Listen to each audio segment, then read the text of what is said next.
السلام السلام محمد سلوى والسلام يا شهداء والسلام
ഇസ്രായേലിൻ ഭീകരത തകർത്തതിന്റെ ഇസ്രായേലിൻ ഭീകരത കൃഷിയിടങ്ങൾ നശിപ്പിച്ച് ഇസ്രായേലിൻ ഭീകരത കൃഷിയിടങ്ങൾ നശിപ്പിച്ച് ഇസ്രായേലിൻ ഭീകരത പള്ളികൾ ചർച്ചുകൾ ഇല്ലാതാക്കി ഇസ്രായേലിൻ ഭീകരത പള്ളികൾ ചർച്ചുകൾ ഇല്ലാതാക്കി ഇസ്രായേലിൻ ഭീകരത ഗസയെ ഒന്നായി ഉപരോധിച്ച് ഇസ്രായേലിൻ ഭീകരത.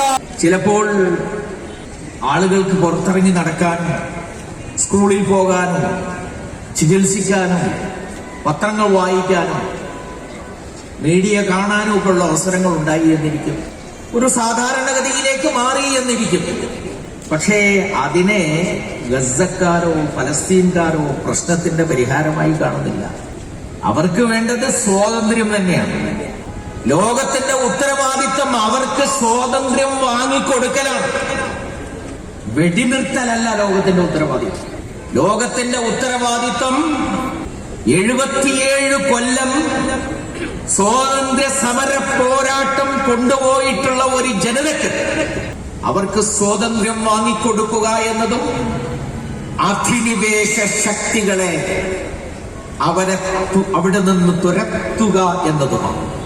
77 വർഷം മുമ്പ് ചെയ്ത തെറ്റ് തിരുത്താതെ പലസ്തീൻ പ്രശ്നം പരിഹരിച്ചു എന്ന് നമുക്ക് പറയാൻ കഴിയുകയില്ല. ഇപ്പോൾ ഉണ്ടായിട്ടുള്ളത് ആശ്വാസകരമായ ഒരു സമീപനം മാത്രമാണ്. ഇസ്രായേലിന്റെ ചരിത്രമെടുത്ത് പരിശോധിച്ചു നോക്കിയാൽ എല്ലാ കരാറുകളും ലംഘിച്ച ചരിത്രമാണ് അവർക്കുള്ളത്. UN-ന്റെ എല്ലാ പ്രമേയങ്ങളും കാറ്റിൽ പറത്തിയ ചരിത്രമാണ് അവർക്കുള്ളത്. ആ ചരിത്രം മുന്നിൽ വെച്ചുകൊണ്ട് ഈ കരാർ ഒരു ആശ്വാസത്തിന്റെ ശ്രമം എന്നതിലപ്പുറം, അവർക്കുള്ള ആശ്വാസത്തിന്റെ ശ്രമം എന്നതിനപ്പുറം ദീർഘകാലാടിസ്ഥാനത്തിലുള്ള ഒരു ശ്രമമായി അത് മാറും എന്ന് തോന്നുന്നില്ല. തോന്നട്ടെ എന്ന് നമുക്ക് ആഗ്രഹിക്കാം, ആകട്ടെ എന്ന് നമുക്ക് ആഗ്രഹിക്കാം, അതിനുവേണ്ടി പ്രാർത്ഥിക്കാം. പക്ഷേ അങ്ങനെ ഒരു സ്വാതന്ത്ര്യം ഫലസ്തീനികൾക്ക് ലഭിക്കണമെങ്കിൽ ഈ 77 കൊല്ലം പൊതുവിലും 733 ദിവസം പ്രത്യേകിച്ചും നിഷ്പ്രഭമായി പോയ അപ്രസക്തമായ ലോകവേദികൾ പിരിച്ചുവിടേണ്ടതായിട്ട് വരും. പുതിയ ഒരു ലോകമെന്ന മൂന്നാമത്തെ പവിത്ര ഭൂമിയായി കാണുന്ന മുസ്ലിം ജനസാമാന്യത്തിനും അവരെ നയിച്ചുകൊണ്ടിരിക്കുന്ന ഭരണാധികാരികൾക്കും